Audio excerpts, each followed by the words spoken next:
오늘 말씀은 이사야 16장 6절부터 14절까지의 말씀입니다. 우리가 모압의 교만을 들었나니 심히 교만하도다.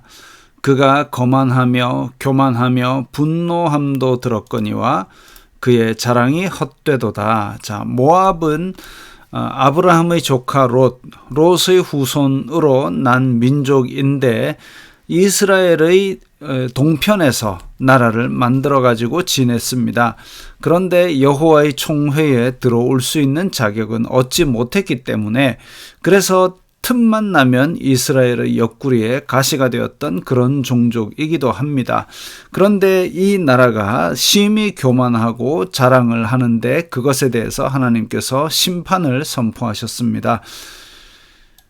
그러므로 모압을 위하여 통곡하되 다 통곡하며 길하레셋 건포도 떡을 위하여 그들이 슬퍼하며 심히 근심하리니. 자, 길하레셋이라는 동네가 아마도 포도로 유명한 곳인 것으로 보입니다.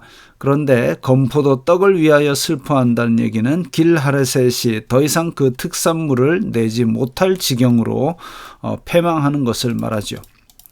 이는 헤스본의 밭과 신마의 포도나무가 말랐음이라. 여기도 마찬가지로 아주 부를 선사하던 그런 곳으로 보입니다. 전에는 그 가지가 야셀에 미쳐 광야에 이르고 그 싹이 자라서 바다를 건넜더니 이제 열국의 주권자들이 그 좋은 가지를 꺾었도다. 그래서 이렇게 풍요로 말미암아 교만해졌던 모압, 그러나 이제 그 풍요의 원천을 하나님께서 심판하시고 또 한편으로는 열국의 주권자들, 많은 다른 나라들이 와서 그 좋은 가지, 즉 그 풍요를 다 빼앗아 가는 것을 말합니다. 그러므로 내가 야셀의 울음처럼 신마의 포도나무를 위하여 울리라. 왜 운다 그럴까요? 죄 지은 모압이 심판받는데 왜 우느냐? 세상의 심판을 하실 때에 하나님께서 즐거워하며 심판하시는 것은 아니죠. 죄로 인하여 하나님과 멀어짐으로 인하여 그리고 그 죄악상 더러운 것으로 인하여 심판하실 때에 정말 안타까운 마음으로 종아리 치는 부모의 심정인 것이죠. 그래서 이것을 선포하는 선지자의 마음도 이렇게 애곡하는 겁니다. 포도나무를 위하여 울리라. 헤스본이여 엘르알레여 내 눈물로 너를 적시리니 너의 여름실과 내 농작물의 즐거운 소리가 그쳤음이라.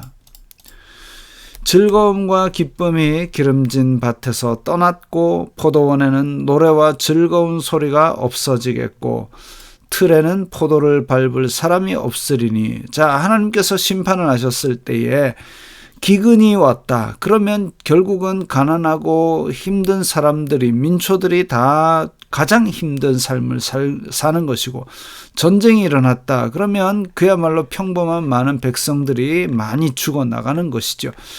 그래서 이런 것들이 이렇게 줄어들고 밟은 사람이 없어질 때에 이것을 선포하는 우리 선지자의 마음도 아픈 것이고 애곡하는 것입니다.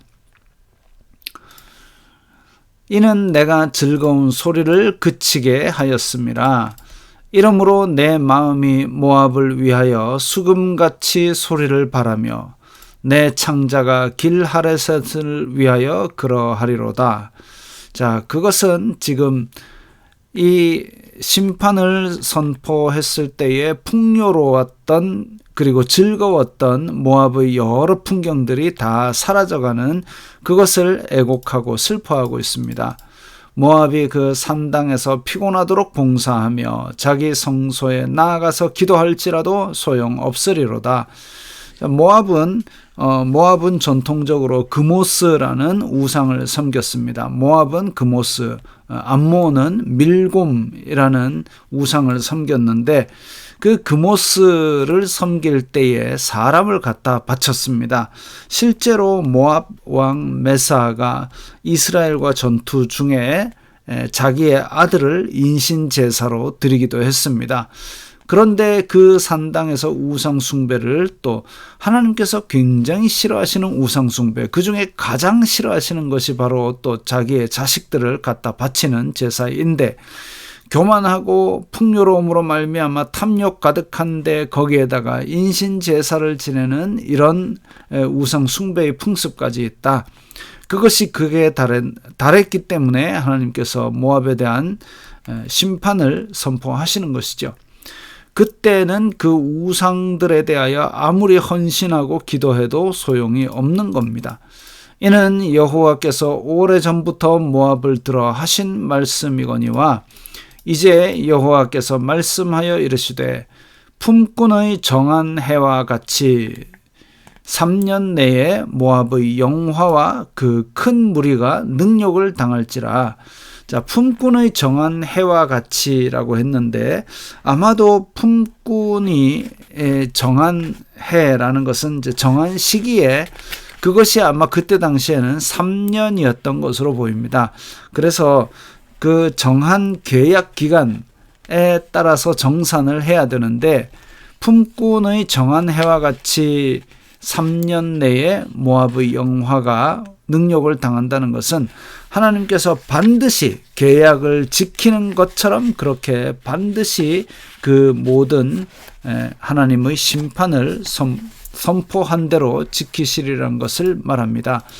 그 남은 수가 심히 적어 보잘것없이 되리라 하시도다.